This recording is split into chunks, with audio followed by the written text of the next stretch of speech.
Thank you very much for coming to join us as John and I hypothesize about what the agency of the future might be. Now, one thing we should get out there at the beginning is just articulating why we think two ancient relics of agencies of the past might have a point of view about agencies of the future. So let me just tell you a little bit about John, and then John will tell you a little bit about me. John, as you can tell, is part of the MTV generation. Quite literally, he was working at MTV when, back in 1992, I hired him to be the head of media research at a full-service agency in London that's now called Adam and Eve.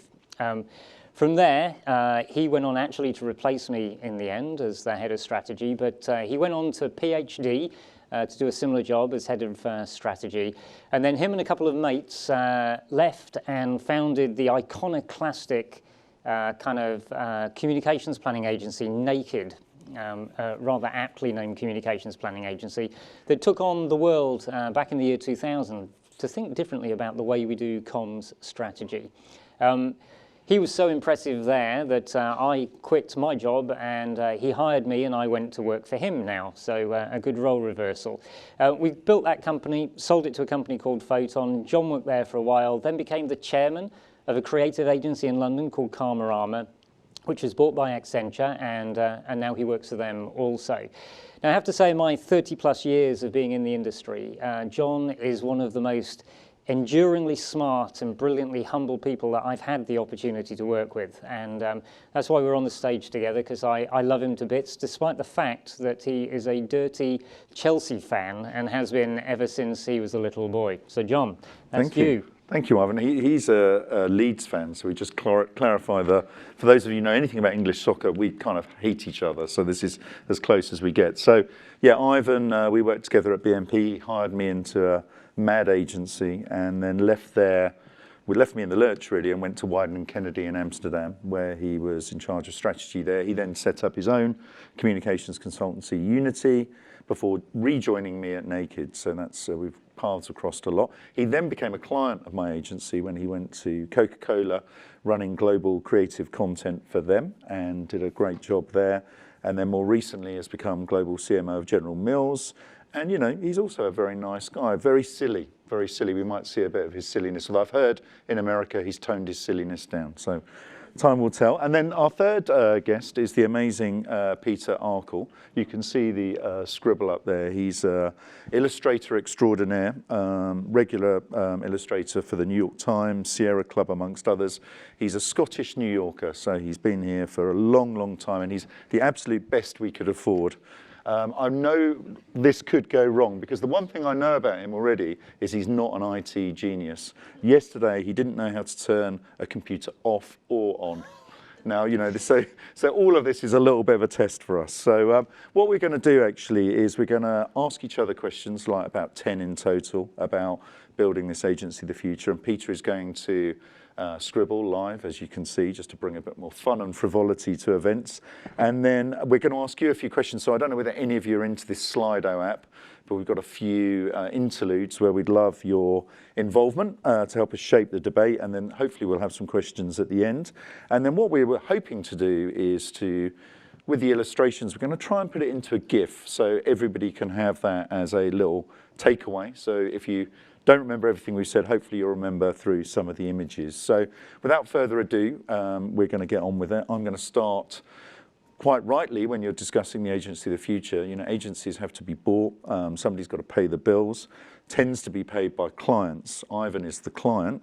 So we've got to be built to serve people like Ivan. So pretty fundamental starting point for the debate really should be me asking Ivan, what on earth do you want an agency to do for you in these day and age?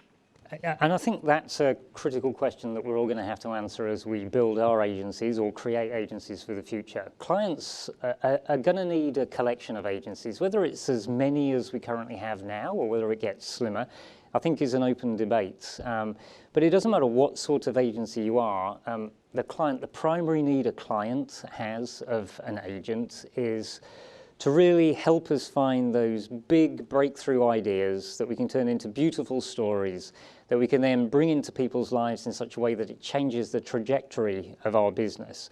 So that's the primary thing we need, just really good insights turned into creative solutions that affect and change people's behaviors and beliefs. But currently, I think there's three things that, if that's the what, there are three things around the how that I think the client community is desperate for the agencies to do. One is to provide an external voice, to be able to see things that we cannot see and then help us do something useful with it. The second is really to help us think about how we bring creativity into solutions, so turning those insights into actions and having those actions kind of affect our business. And I think there's a really interesting point about insights here with agencies as well. Increasingly, the client community, especially CPG, needs the help of agencies in working out how data and the new sources of data and the new tools for manipulating that data and the new tools for turning the data into creative actions. How do we get better at doing that? And how do we use data to explore new opportunities, not just in the outside world, but even applied to the inside world too? So big ideas, external voice, data and analytics, insights into action. It doesn't matter what sort of agency you are, that's what we're looking for. Now, currently, in the current situation as well, I think I personally would want agencies to kind of do three other things, which is, number one, win back more of my trust. Number two, win back more of my admiration. And number three, win back more of my money. So that's kind of what I think. And if that's kind of what I want, and by the way, do chip in if any of you want to ask questions, or although we'll have to do it on Slido apparently. So if you've got a question, put it on Slido, we'll see it and we'll answer it. But I'm going to turn the question back to John that says, okay, if that's kind of what we want, the fundamental old-fashioned stuff of strategy and creativity appended to the new stuff, what sort of services would you offer if you were building, again, like you built Naked, from the ground up? What would you do? What services would you offer?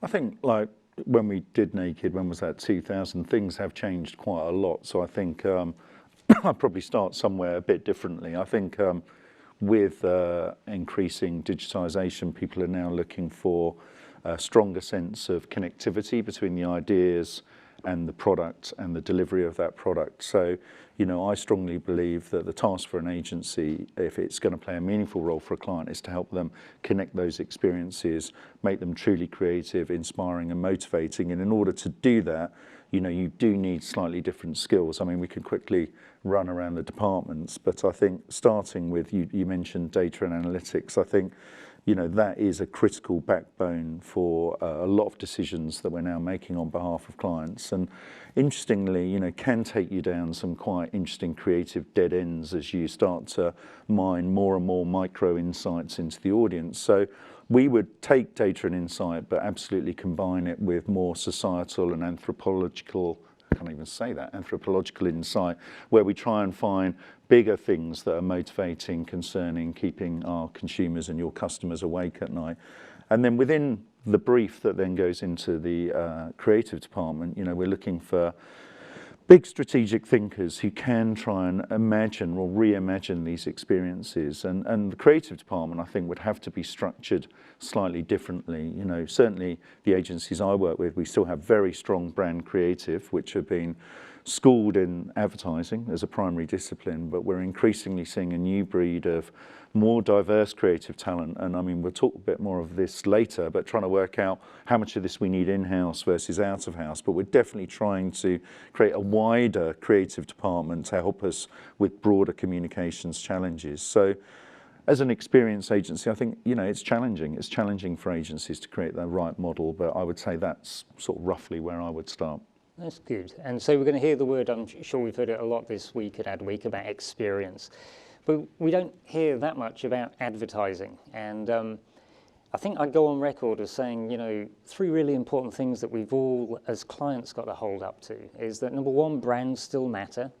Number two, creativity counts. And number three, actually advertising works. So I think as we're thinking about those functions and designing an agency, John hit on a really good point there about, okay, how do you find the best way of structuring a model for a business called an agency and yet being able to bring all of these capabilities that modern clients need, and what's the right economic kind of version of that? And I guess I'd start, for instance, thinking about the leadership. How is an agency of the future going to be led? And as a client, I guess, I'd still want experienced leadership. I want somebody who, I can trust as a business partner, and somebody who will constantly amaze me. And experience, I think, counts there. So for leadership, I would turn to the people who've been there and done it before, not just it, but a really big it, and an it in a way that I think fits the trends for where marketing is going. So, somebody like you who's been there and done it, a David Weldon, a Wendy Clark from DDB, a Carla Serrano from Publicis, they're the sorts of leaders that I'd be looking for. Why somebody like you? Well, you've always kind of felt to me a little bit, you remind me of Madonna. Oh, thank you. Yeah, not in a freaky way. Well, I'll take that. You should take that, because I think it's a compliment. And the compliment is that you're Madonna because you've been around a long time, and yet you were very old, very young, right? Very wise from a young age, and yet you stayed very young, very long, because you're pretty old now, and yet you still behave like a kid. I do. Yeah, and especially in a work context. So I have well, actually, we can see. That's good. Is this going to be John, or is that going to be? Oh, okay, I get it. That's Madonna. Yeah. All right. I mean, not the man boobs thing. No, then. noobs they're called. Okay. Noobs. So this idea of an experienced hand, right? Somebody like Madonna, somebody who has constantly been able to reinvent themselves, but has taken on new things and added them to what she's already got. But the most important thing is not being afraid to lay down the things that are no longer relevant or useful. So that's why I think I'd want somebody like you. Where do you think, Ivan, because obviously, it's nice to hear that you think I have Madonna-like qualities, but, surrounded by all these younger Turks with greater depth of knowledge on some of the new and emerging disruptive challenges. I mean, I don't know whether we should ask the audience, because I think with experience, comes some sort of knowledge, but also, you need your agency surely to be able to bring new and diverse thinking in. So let's think about that thought just for a minute, because I think, this experience counts both ways. Like I was saying, it's people who can reinvent themselves. There's also another thing, as we talk about technology, that it's interesting that we talk about an agency of the future being led by a human. And yet we've got the human versus machine thing going on all the time. And I actually think I would want somebody with kind of a human skill set for the interactions that they have and the understanding of humans that ultimately, I hope, although one could challenge this hypothesis, ultimately still will have a big part in the decision making about what gets bought. So I'm thinking about the agency of the future. If I was building it now, I kind of don't think it's a human versus machine. It's a kind of human version of a machine that I'd be looking for. Somebody who has the experience of the old world, but somebody who is completely open to embracing the technology and the possibilities of the new, not afraid to deploy it, not afraid to be led by it, and actually is pretty ferociously pursuing it without giving up the stuff that we still need to hold on to in the past. So another way of putting it is, if I was offered the choice between working with Tony Stark or Friday, I'd obviously choose Tony Stark, somebody who's full of technology but still is a human. But obviously the ideal choice is to have both of them together. But this sort of young and old thing is also interesting, because I think if I was building an agency, and the agency that I would want to work with in the future is somebody who can find the balance between the old person who has experience, that knows all the good old stuff, but a young person who knows how to get the goodness out of the new stuff. So where does that lie, John, with, obviously with the sort of the old versus the young? What do you think? Should we ask the audience? Yeah. I mean, we could do, yeah. I mean, does anybody have any opinions on... Have you got Slido? I don't, yeah, if you've got Slido. I mean, I'd be interested to know. I mean, I can see the argument for both, and we're going to talk a bit more about diversity of agency makeups in a minute. But, often I see these pictures of people like Ivan and I, the sort of slightly greying older crew, still hanging on for dear life at the top of companies. Do you think it's time we were all kicked to touch and moved out the way for a younger, more diverse type of leadership? Does anybody Has anybody got Slido here? Yeah, well, if not, we'll call it a nil. Yeah, because we can see the results, and it looks like a soccer match between Chelsea and Leeds from Yeah, it's a little bit dull. 1970. Nothing's moving too much at the moment. Well, maybe. Well, somebody shout out. Should we be going? There you Oh, there we go. go. New Brilliant. talent, 100%. Thank you, whoever said that. And, you know, I think there is a strong case. I mean, we were going to explore a little bit about, you know, building agencies that reflect society and, you know, the danger of, you know, people who have vast experience not making way for a myriad of different types of diverse leadership, to be honest, and diverse agency staff, and it's something that troubles me a lot. You know, in order for creativity to truly thrive, I think we as an industry need to do much better at representing the people we desire to communicate with. And when you do see really diverse creativity led by different makeup and teams, you start to see stuff that I just don't think agencies at the moment would get to. I mean, for those of you who went to Cannes this year, and I see we've got Paul from Contagious in the audience, I think it's probably one of his good ones that picked out. I loved some of the work coming from around the world, and there was one in particular that stuck out for me, which was the IKEA work from McCann in Tel Aviv, which is called The Thinkables. And it was about IKEA rethinking its products and service for disability. And the creative that won the award has cerebral palsy. And I did wonder, you know, if he hadn't been in there and they'd got that brief, you know, how they might have responded. And I mean, that's a sort of tiny example of a bigger manifest problem that I think the industry faces. And diversity itself is, it's a very big subject. I mean, you know, I don't even really know where to start, but what I do think in this agency of the future is a chance to build again from scratch. I would do certain things very differently. So, you know, I would hire differently. I would hire outside of the pool of art colleges and communication schools that we look at. I think, you know, I would try and directly engage with an agency structure that represents society at large, whether that be about male-female ratios, whether it be about working parents, whether it be about ethnic diversity, whether it be about age, young and old. And, you know, I think we're faced with some very serious socioeconomic challenges in this country and in mine and around the world. And, you know, how do we truly claim to understand you know, the average working mum or pop if we live in ivory towers and we've never been to see these people and we don't understand them. So I think there's some serious course correction that we need to take in order to give these new people a chance to shine. Yeah, I couldn't agree more. And, you know, even Adweek, you know, why have you got two old men who happen to have a certain shared background sitting here talking about the future? You know, where's the diversity even in the conversations that we're having? So we could kick ourselves. We could walk off now. Should we stop now? Well, we could do. Should we have another Slido vote on that? Well, no, yeah, we could call it a day. I mean, it's interesting. One thing we were talking about, because Ivan, when he worked at Wieden and Kennedy in Amsterdam, I think you had about 30 different nationalities in the office, multiple different languages. I mean, we could talk a bit more about global later. But the one thing I did think about, say, agencies like Wieden's that have phenomenal really in the way they structure is, you know, you do still need, however diverse your workforce, you do still need this common sense of purpose, a set of beliefs that everybody can rally around, and a kind of point for the company to feel completely aligned wherever you're from, whatever your background is. And I think that's pretty critical to have purpose and culture baked into the heart of an agency if you're going to be a success.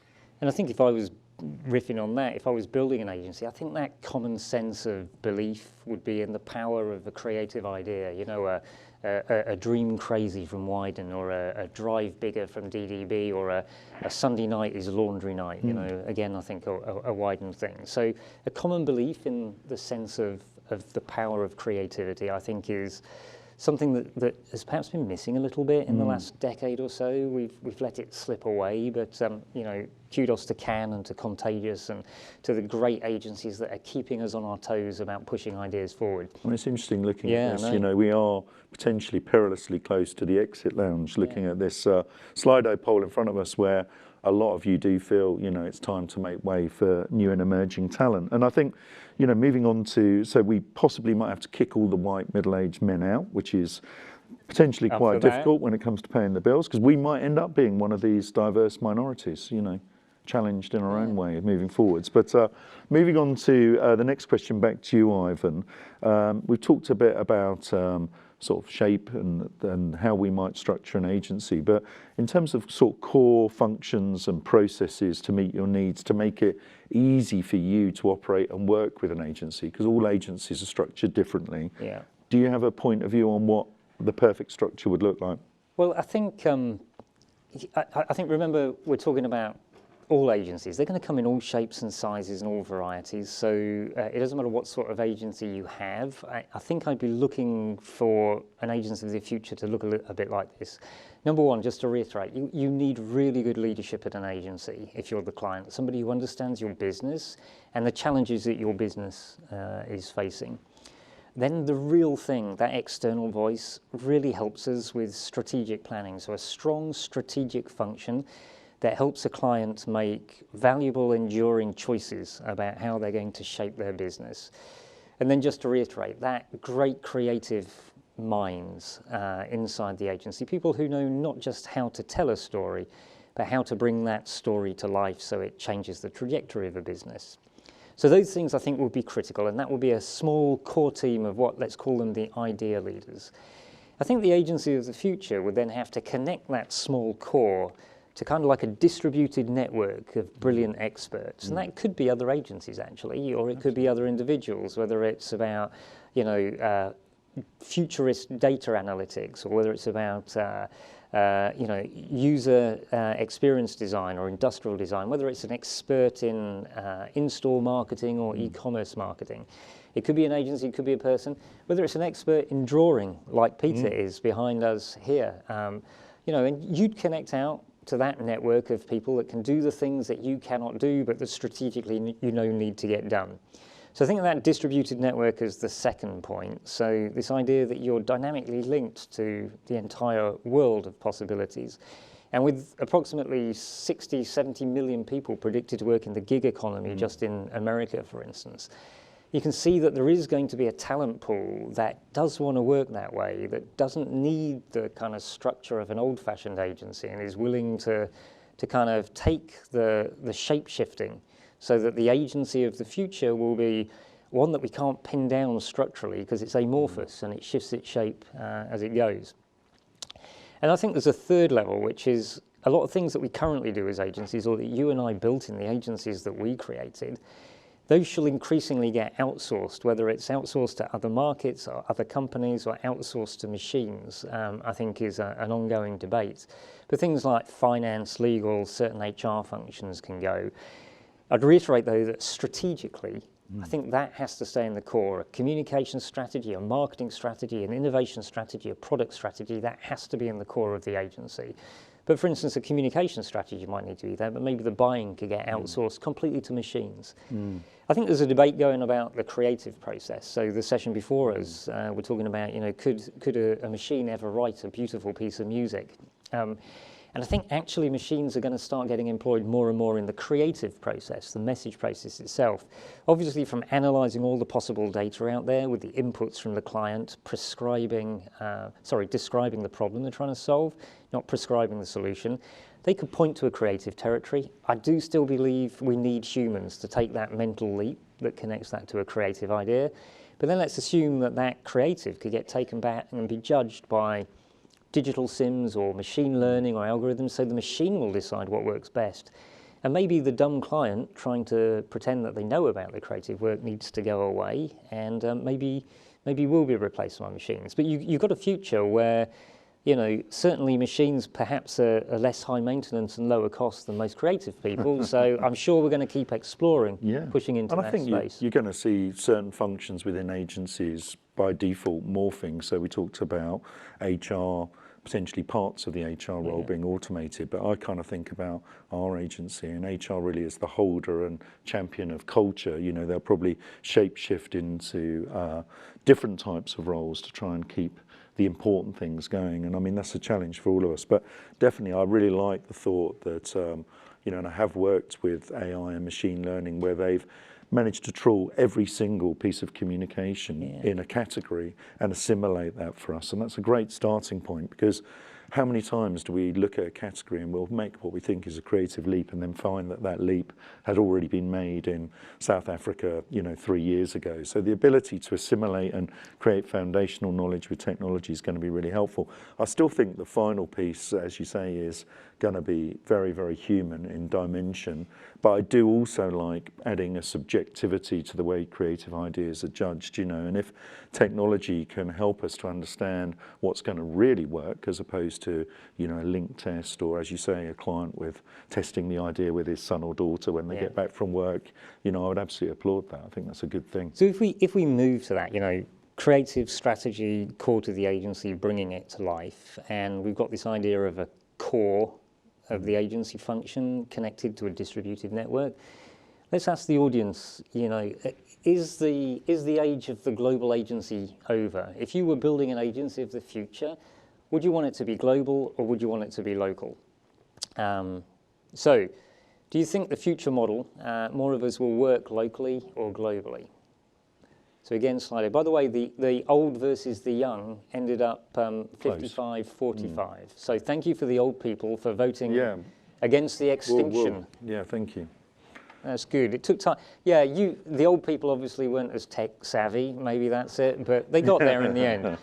So this idea of us sort of being local or global, again, a bit of a 60-40 split here, saying that we'd be local or global. What do you think about that? Yeah, I mean, I think inalienably you have to do both nowadays. I think, if you're building an agency that isn't, even though Mr. Trump would like us all to retrench into our national safety zones, I think not having an international outlook and perspective in this day and age is really, really not appropriate for communications. It's interesting, having spent the summer holiday with a bunch of teenagers, been in 3 different types of continents. It's fascinating watching them connect over technology and memes and YouTube videos. And at one point I was listening to my boys, who are kind of internationally minded Londoners, talking to a girl of a similar age who was brought up in the Caribbean island of St. Lucia, and they had exactly the same interests and passions. They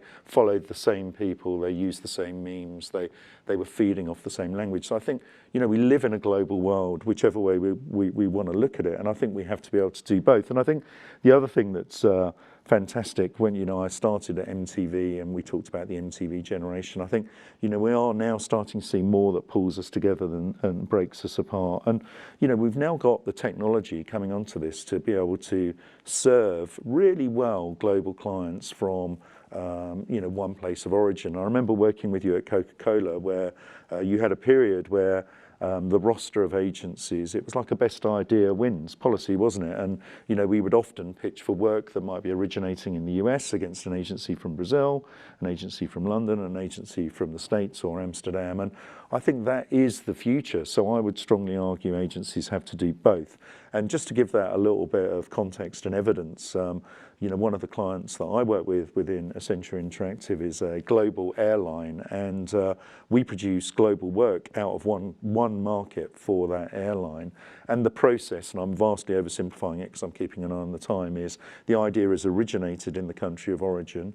It's then tested very rapidly with thousands and thousands of consumers from multiple geographies using technology. We get feedback normally within 48 hours on the creative work. We then have a rapid transcreation process, which again is underpinned by technology. And we have a distribution network that allows us to create thousands of formats across different media channels in literally 50, 60, 70, 100 different geographies. And that entire process can be done out of one country and one hub with all of the sensitivity of an old-fashioned network operation. Now, I do believe that there are nuances and insights that can always be valuably fed in, but nowadays the technology does allow us to create global work from one part of the world with very little fear of getting it wrong. That's cool. And in fact, the audience is kind of agreeing with 50-50 split between local and global. And I guess what you're saying is it's almost like a redundant question. Because almost by definition, if you can get the talent to flow and you can connect the technology together, you can be a Peter Arkle a person of one who can do global work and instantly get translated to be culturally relevant anywhere. I was going to ask you a quick question, Yeah. Ivan, because the one thing about agencies is we are businesses. We need to make money to pay the bills, to keep people's mortgages being propped up, and a lot of the downward pressure. And it'd be wrong not to talk about this on agencies is really around fees and margin, and we're all under the cosh a bit. So part of this launching the agency of the future, you might go, oh God, what a scary thought. Yeah. Why would you do that? Do you have any thoughts on how agencies could be fairly remunerated, or what models might look like in the future? Yeah, I do, and I've personally taken quite a bit of flack, and so have the other CPG marketing officers for agency remuneration. Let me be super clear. I actually think agencies should make money. I want them to make money, and in fact, I want them to make lots of money, because if they're making money and they're getting rewarded properly, it's because I'm making money. Don't forget, our businesses also have people to protect and bottom lines to serve and jobs to keep going. What occurs to me, though, is that the old model of value-based compensation is actually still the right one. And I just wonder why we're not applying data and analytics to understanding the value that gets created by an agency's strategic thinking or its creative leap.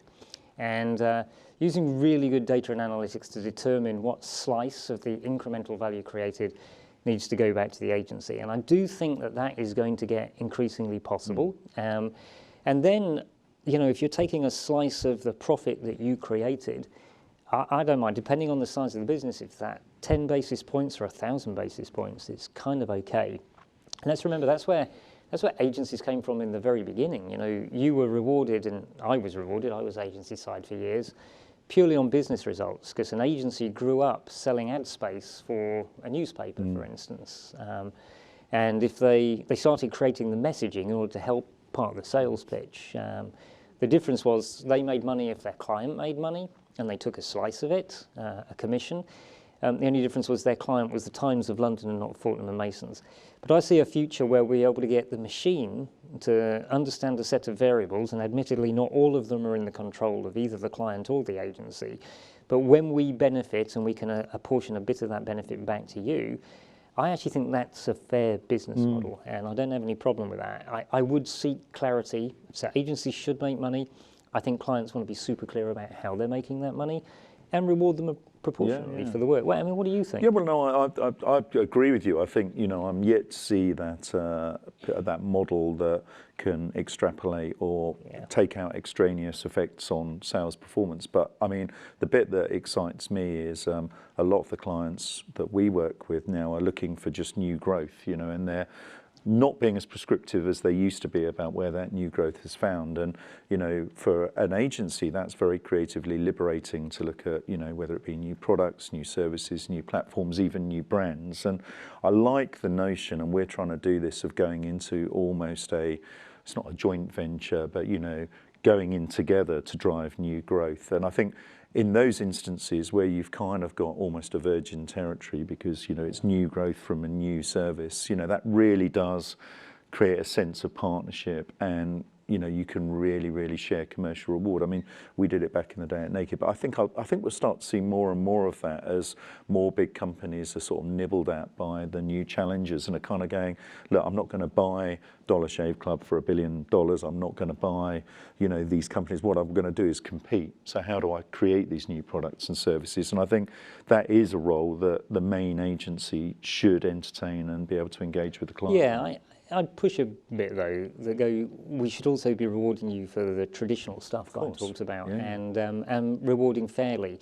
And I'd be turning to the really good users of big data like an Accenture Interactive to help us create the models that can strip out extraneous factors. So I do think there's a future where, if I was starting an agency today, I believe I could make money. Now, what the margin is up to you or me or any of you out there who's going to start an agency. It's a function of how you run your business, just as it is for us. What are the costs, what are the revenues, and how do I balance those to give ourselves a competitive point of view? But if we were going to create an agency like that, so you've got to make money, admittedly. You want to kind of partner with a client and help create and compete in new spaces and old spaces. What's the sort of work that you would get excited about that agency doing? Yeah, I mean, that's a good point. I mean, I always feel, looking at the history of agency and client relationships, the agency is there to sort of agitate and slightly push the client out of prescriptive ways of presenting that brand. So, you know, I've always felt that the role of the agency is to healthily create a sense of uncomfortableness around ideas, to get clients to do something that they haven't done before. And I mean, ultimately, we want to create work that changes people's behaviour. Now, often that might be through a whole series of attitudinal switches to get them to do that. But, you know, we want to do that. And then increasingly, what we're doing with our clients is we're spending a lot of time trying to get them to do that with some nobility as well. You know, I think the consumer marketplace and the millennial marketplace and the way people think now and the way people buy products is in a lot of ways ahead of the way products are manufactured. And, you know, people will back companies that have a strong sense of purpose, that constantly innovate. We know that people disproportionately will spend their money with companies that do that. So, you know, we want to create groundbreaking work, we want to change behavior, but we also want to ground that business firmly with a sense of purpose. We want to bring new ways of thinking to bear that will allow them to create better experiences for their customer. And ultimately, dare I say it, you know, I mean, I did a conference in Lisbon the other day, and I was talking about the role of marketing. I was saying we actually want to make the world a better place. Yeah. I know, however grand that sounds, we want to make people's lives better, and we want to make things better. And I think holding on to some of those bigger ideals is very, very important when you're navigating creativity. Yeah, I think that's a really good point, and it's a, you know, it's a meme that's going. It actually always was there. The companies that have survived 150 years had a point of view about how they're going to make the world a better place. So I think that's almost like a given, and you know, doing good for the world is actually a way of doing good business. Absolutely, so, it makes you more resilient. Without doubt. I mean, you know, and then I guess getting into the home stretch now, looking at the clock down here. I mean, you know, so we're building this agency together. We're now going to sort of try and judge the success of this agency or not. I mean, do you have any? Should we? Oh yeah, wow. Okay. Well, let's have a look. We've actually got a few questions up here. Yeah. Anonymous has asked all the questions, That's which brilliant. is good, which I like. So people say consultancies and agencies are currently at odds. What's your experience at Karmarama and Accenture? But not between us. I mean, I think, you know, they are both in the professional services businesses. I think consultancies tend to be very, very outcome focused, and agencies often, in some cases, aren't. So you could argue that could put them at odds. But I've actually, you know, in my experience, which is probably as relevant as anybody's, found them to be decent. You know, I mean, Accenture is a very vast company, and there are lots and lots of different cultures and types of people there. The shared interest is really around driving growth. And when you can find that common goal, I think everything else drops away. So, you know, I don't think, you know, there's too much at odds. You know, they're the same as clients. You know, they're just more interested in maybe outcomes than we are.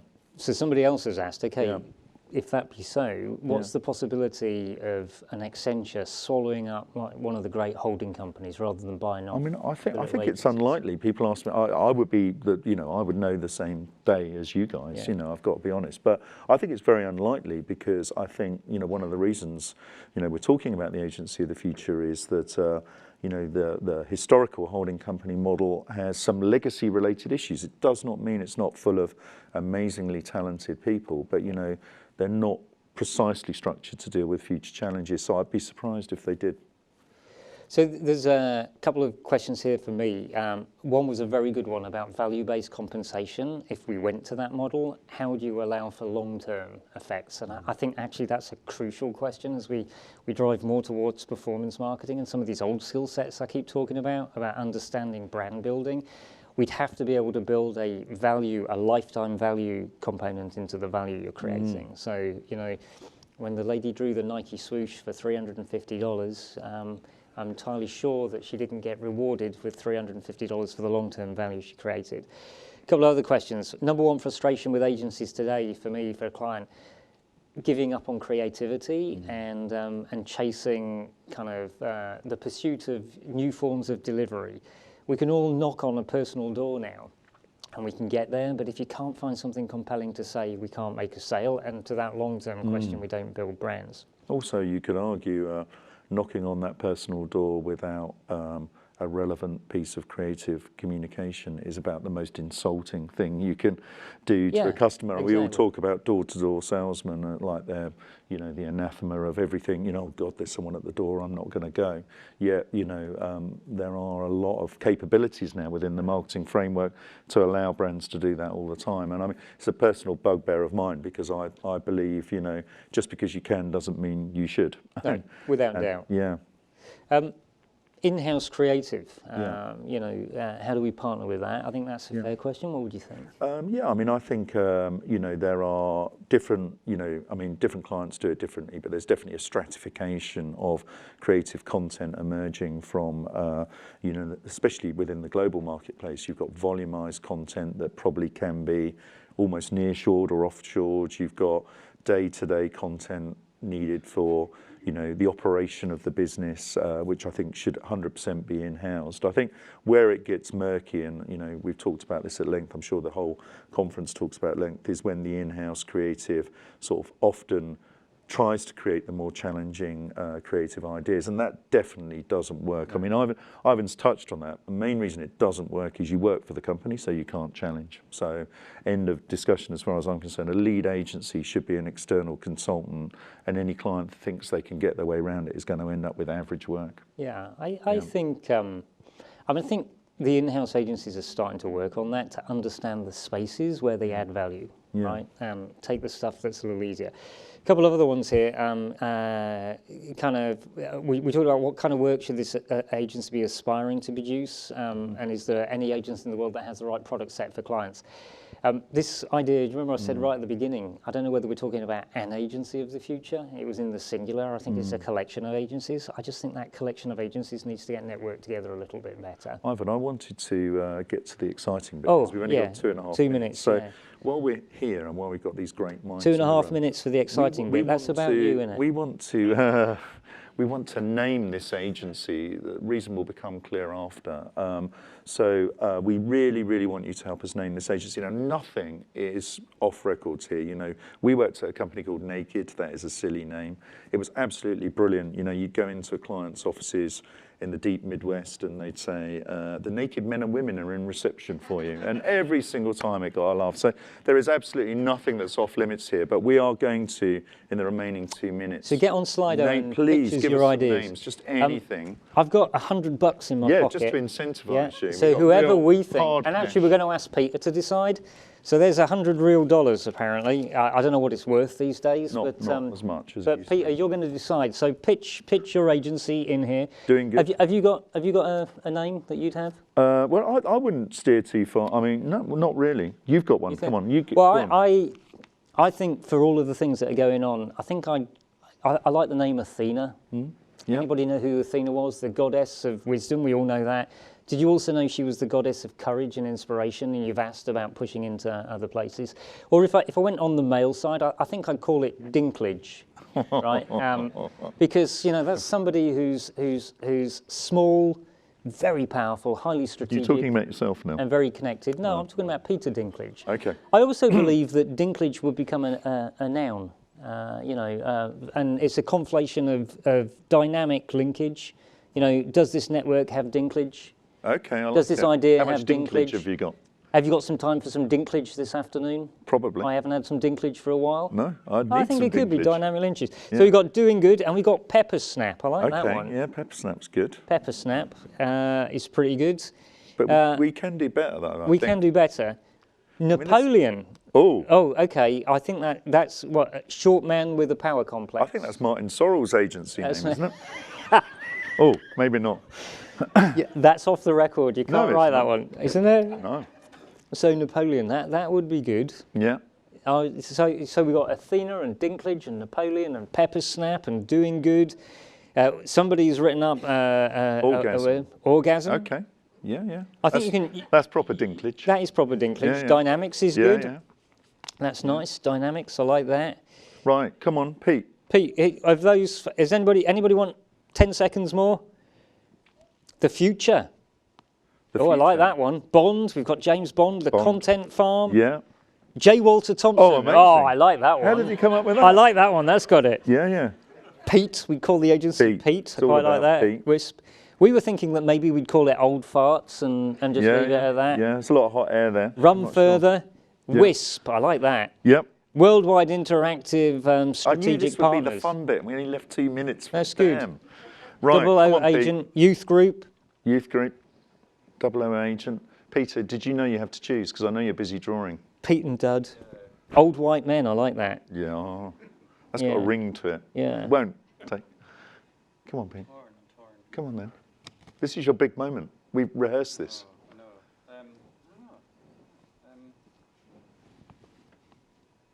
He's like England trying to decide whether to get out of Brexit or not. Yeah. Come on, dude, Without- choose. I kind of think like youth group might have. Youth group. Re- Who said youth group in the audience? You Come up and did. get Whoever your I did. prize. Come on, How all do the we way know down. whether it was you? Because it says anonymous. You've got to come and Freebird, get you your got money. $100 here. Come on. So listen, Come on down. thank you for coming up. Come on up. Where is she? Yeah, you do. Yeah. Otherwise, you don't get the money. Why would you not come down for that? That's like a week's worth of Starbucks. There we go. Everybody give her a round of applause. Come up here. Up you come. Come up here. Youth group. Up you get. Wonderful. There you Sit go. down. He's gonna. Yeah, he's You're gonna- in charge. Yeah, you're in charge. We're off. I'd like you to ask him the best question that we got. What you got? Come on then. From here? Well, Yeah. no, in your head. In my head? Yeah, come on, anything. Oh my gosh. But we're going to get thrown out of here, so Ooh. you don't have to. Do you have any advice for women starting a very small consultancy? For 4 women. 4 women Yeah. starting a very small Yeah. agency. Don't employ old white men. Yeah, definitely don't. No, I think. No, maybe I you think should. there's that. What's that really good one called over here? Joan. Go and speak to Lisa them. Clooney. I mean, what Yeah. I would definitely say is find peers, mentors. Reach out to the community. The one thing about starting agencies is people who've started an agency are incredibly supportive about other people who are starting. So go and speak to this lady at Joan for starters. Yeah, and then also, and I do a lot of mentoring with our senior women. Also, don't be phobic about getting men to help you, because we have a deep commitment to wanting you guys and girls to succeed. So, some people kind of go, well, it's a women's thing. I would say, no, it's an everybody thing. We need these voices to come up. So, I'll help. Joan will help. Wonderful. Take all the support you can get. Amazing. Yeah. Thank you. Pleasure. Lisa Clooney. Lisa Clooney, yeah, we'll give you a Awesome, name thank after. you. So listen, guys and girls, thank you very much Yep. for turning up. I'm not sure whether we said anything provocative and useful, and maybe that's the point. Old white guys perhaps still have something to offer, just not everything. Yeah. Thank you. Thank you very much. you. Cheers.